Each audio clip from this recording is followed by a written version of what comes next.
সুমন্ত চক্রবর্তী আমার ভাগ্নি এসছে।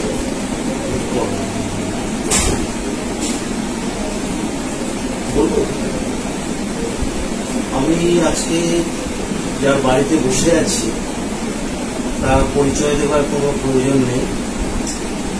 একটা বাংলা ছবির একটা ইনস্টিটিউশন বললো মনে হয় খুব কম।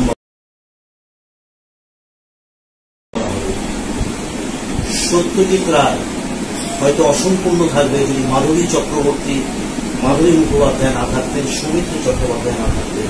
অথবা একটা মহান মানুষ কয়েক দশক ধরে আমার জন্মের আগে থেকে যিনি ছবি করছেন। কত দশক হবে? 50। ছোটবেলা থেকে তো করছি না, আমি তো দেখছিলাম যেটা 60-এর দশকে যে মহানগর ছবিটা হয়েছিল তখন তো আমার জন্মই হয় 65 সালে।